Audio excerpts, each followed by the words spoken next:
Hey everybody, it's been over 20 days since I did any maintenance on any of the containers that I have back here. They still are looking pretty good, but they could use a little cleanup, some of them more than others. Also, I need to give you a little Dahlia dilemma update. That was the Dahlia that was very, well, disgruntled. And so I'm gonna show you exactly what's next for that. And I'm gonna start my cleanup with these. I'm gonna tell you exactly how I care for each one of these plants and how I do the cleanup for them. I keep it pretty simple. I'm not a big fusser, so you'll see exactly what I do. So on this container, the main thing I need to do is get these dead geraniums out of here. So that's all I do is follow the stem all the way down to where it meets the bigger stem, and I just snap them off, and it's super easy. And I do the same thing with any yellow leaves that might be in there. So I'm just gonna go through, like this is a yellow leaf. I wanna get that out of there. That's gonna help to kind of get those kind of aired out a little bit. Any kind of leaf that just is misbehaving, gonna do that. Now there's a couple petals stuck in there, so I don't want to get those confused. This one is half on, half off. We're gonna make it all the way off. And I'm just gonna go through and do that. Like I'm just kind of finding anything that doesn't look good and it's gotta go away. And if I do this, this is something that, like I'm doing this, it's been almost 3 weeks, which is a really long time, but fortunately these calliope geraniums and some of the other varieties, the flowers just last a really long time, so it's not really an issue. The lobelia I do nothing with, so I don't do any kind of cleaning on those. There are some spots like over here, there's some that are kind of spent, and there's not, well, there are some new ones coming. This might have been, maybe they dried out maybe a little. That's a possibility. The plectranthus I never do anything with. I'll just kind of train it downwards a little. But if we just keep looking, we'll just keep finding some of these. This one is just so full in there. It has been very well behaved as far as watering goes though, so I'm happy to report that, because sometimes when things get this full and this bushy, they can be a little bit of a challenge. So looks like I've got something chewing on my leaves here, so I'm going to make sure and get some sluggo in these. There might be some other kind of bug or worm. The worms are pretty rough on us this year. There's a lot more than normal, so that could be something. So that's another reason why we should kind of inspect our plants and do a little cleanup, because we'll notice those things before they get too out of hand. So finish this one up and then move on to the next one.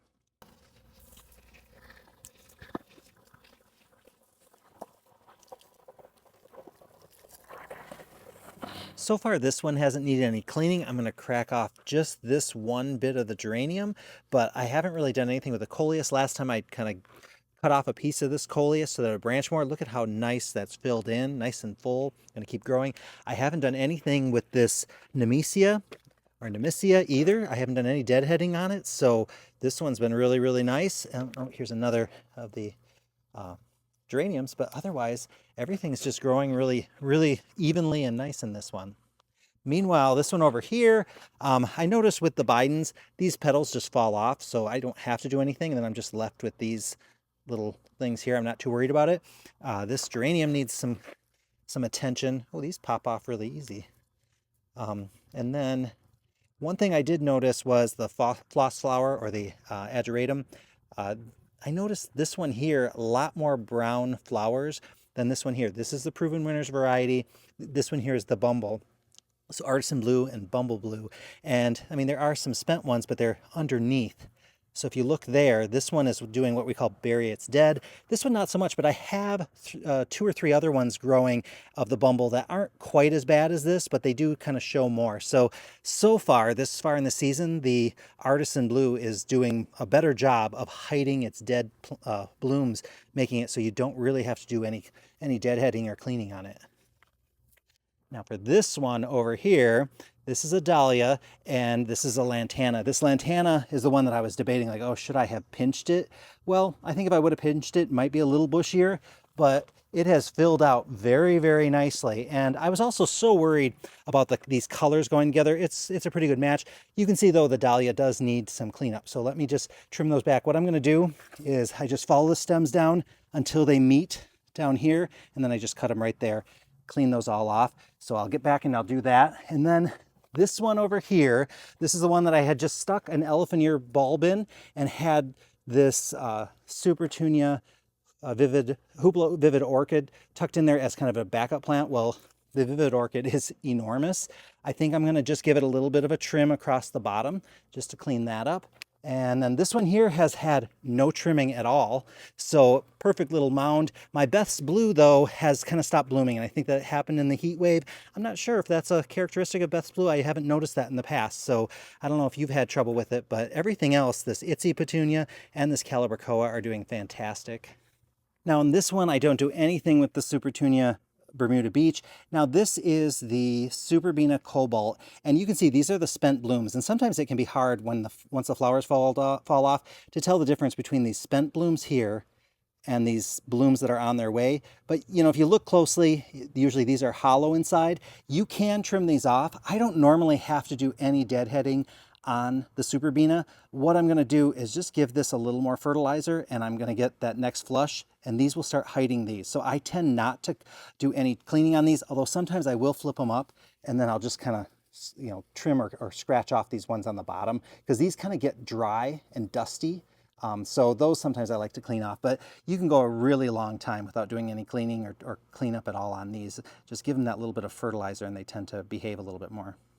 This is that basket of Super Tunia Mini Vistas that I had rescued from, I think, Home Depot, and it's doing fantastic. I've done no cleaning, no deadheading, nothing, and any of the dead plants, if it was this outside in the wind, these would probably all be falling off already. But one thing you'll notice is over here, there's a bit of a wedge or a shelf kind of evolving, and what's happening here is that this these plants are getting, like these Super Tunias tend to grow outward first, and then when the weight gets big enough, they kind of start to trail down.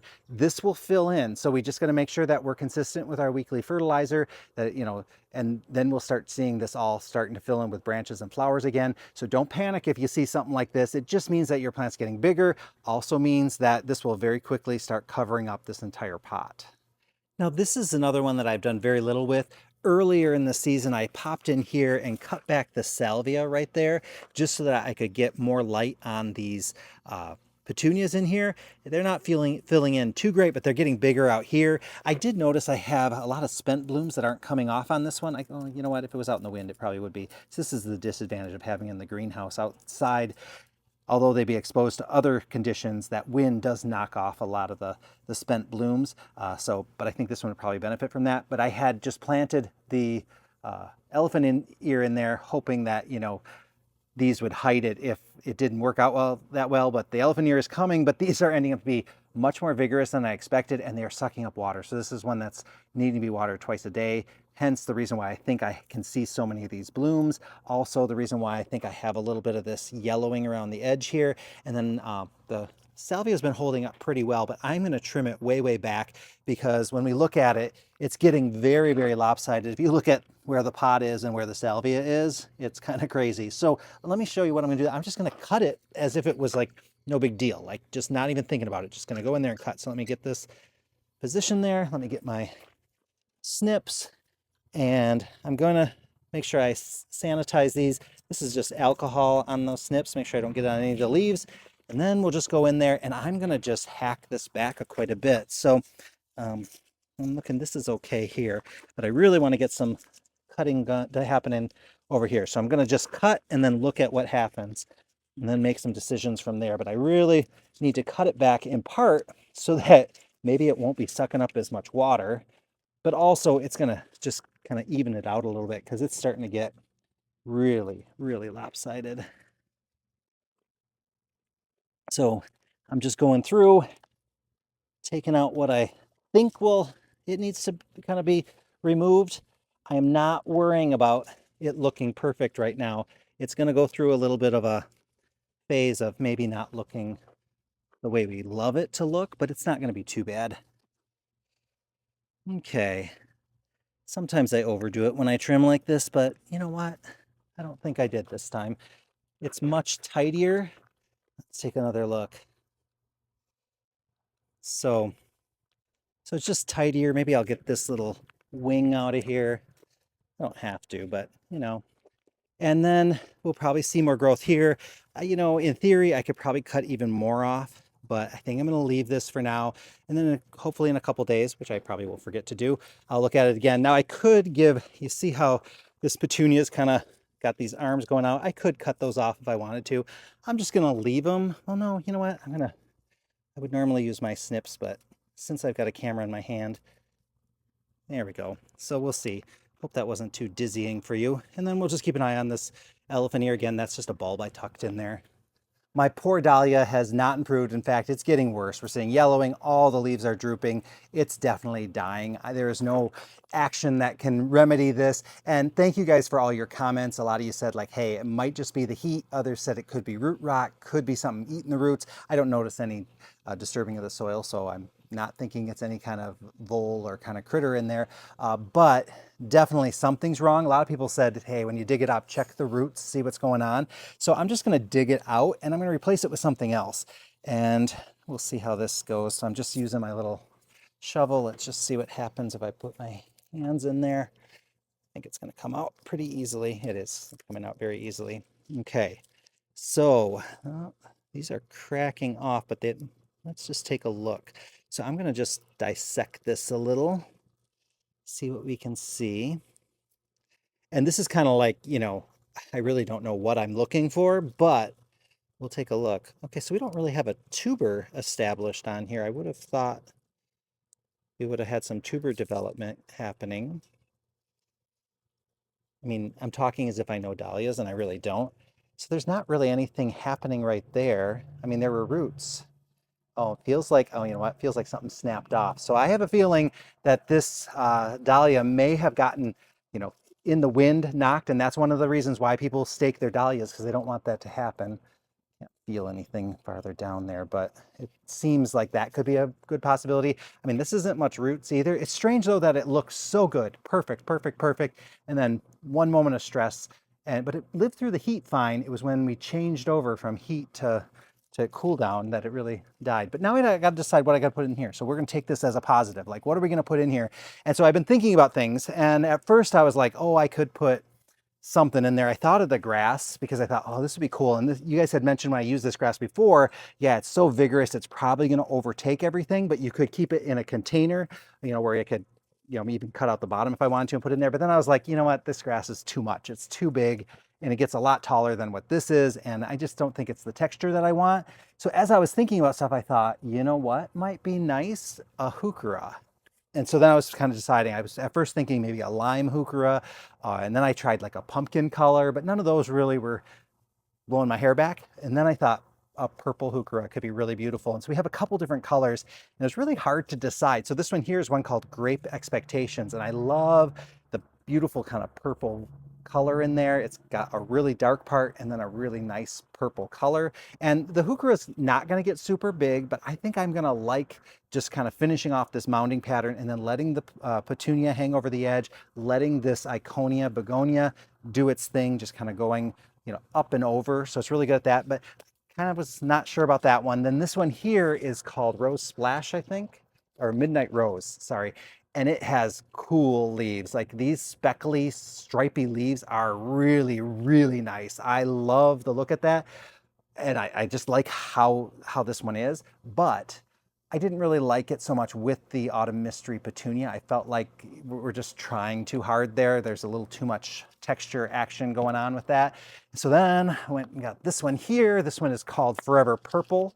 I mentioned Forever Red in a previous one. I'd used it in my perennial planting.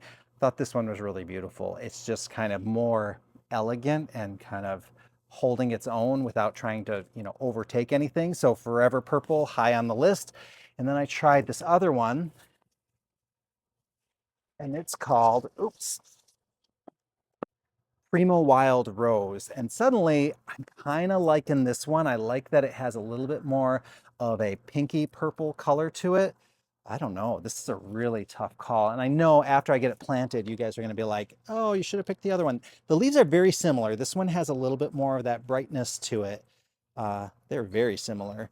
I think I'm going to go with this one here, though, because at this moment, when I see them with my, you know, naked eye, this one is a little bit more of a contrast between the veining part and the rosy part. So this is the one I'm going to use. So let's just see how far down we should dig this, because this is a pretty big plant. Let's see, do I have a place? I have a little thing to put some soil in. Now I'm going to just see how deep I need to go by popping this in there. That seems about right. So now I'm going to just push that soil back in around it a little bit.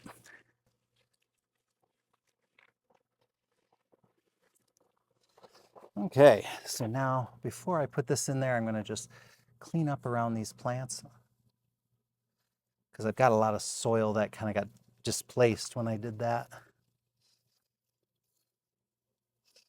Okay, here we go. So Primo Wild Rose.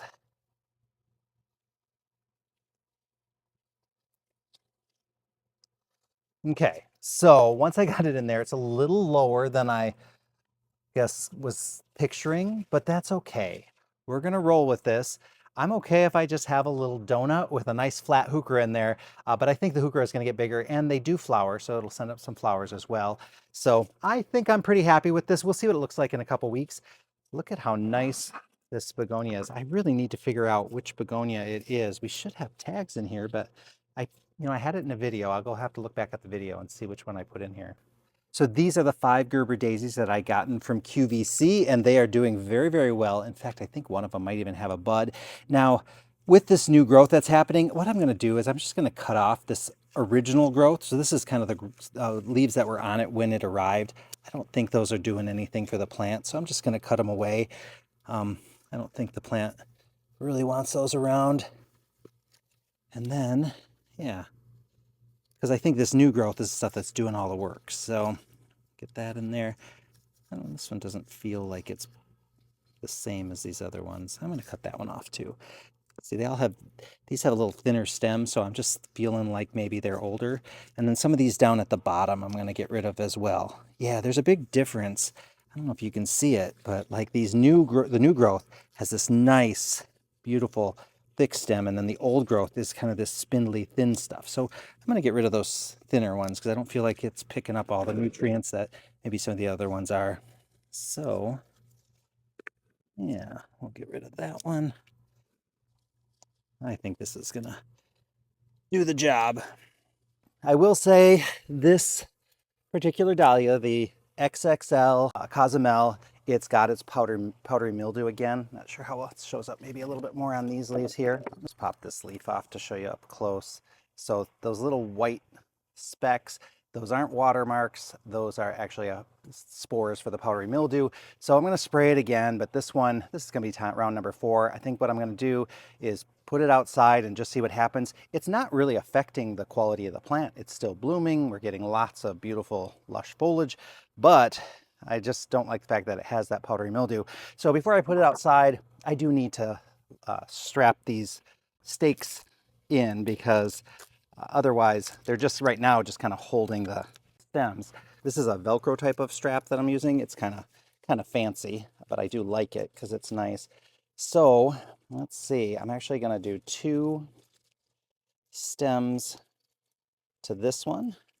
Let's see what other, it's not as wobbly as it used to be.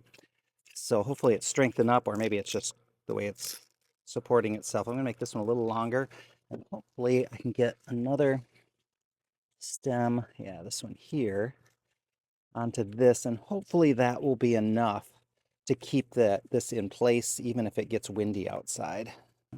Let's hope that does the job. And then what I want to do is just take these snips here, and I'm just going to trim off the tops here because we don't need to see these smokestacks coming out of this.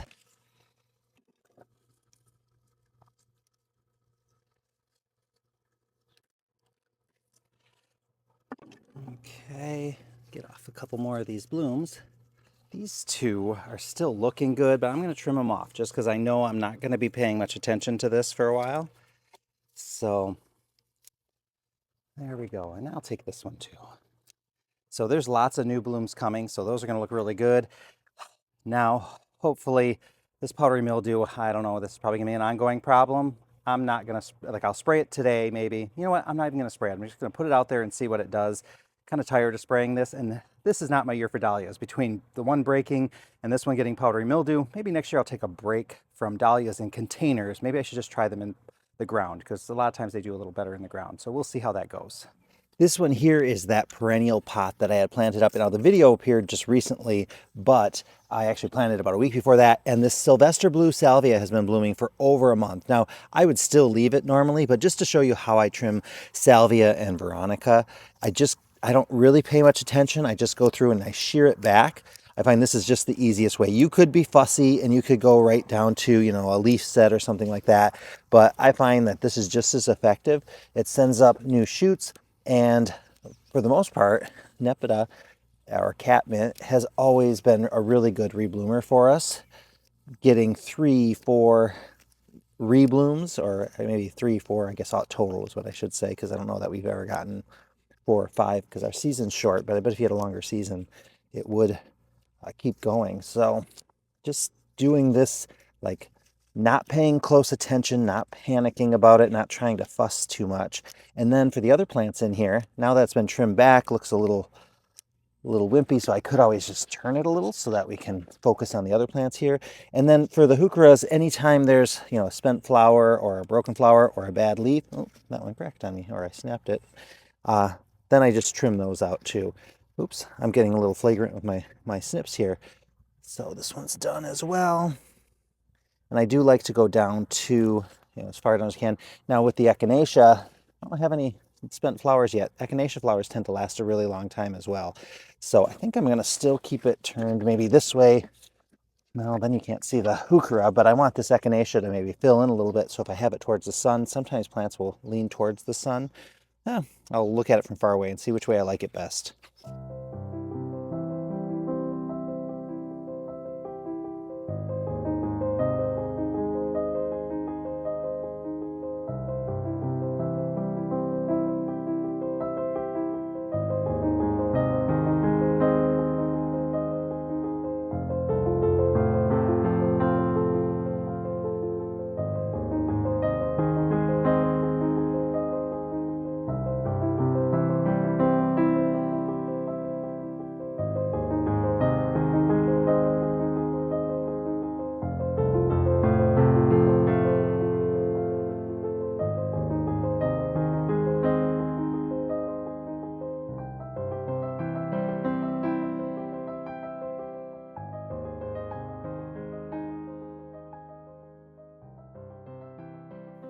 So this is my general routine. Every 2 weeks or so, I try to get in here, cut off anything that's dead, trim back anything that's really overgrown. And you can see sometimes by waiting a whole 2 weeks, there are some plants that get a little out of hand, like that salvia and that petunia. But hey, I'm gonna cut them back. They're gonna recover, but they might look a little rougher than if I would have maybe done it a little sooner.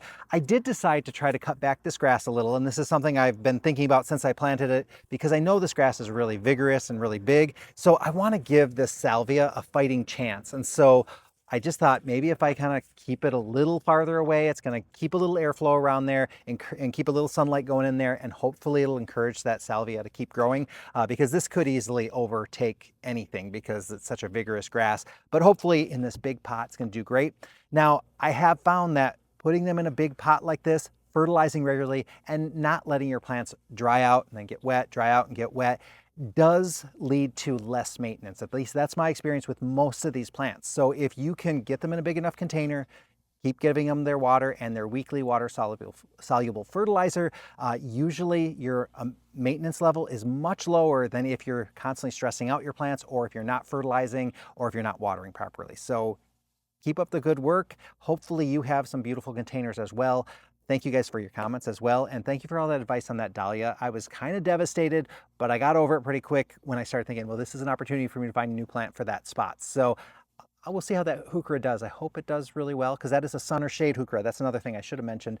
Make sure whatever you're transplanting with can handle the same light conditions as the other plants. That heuchera can take full sun.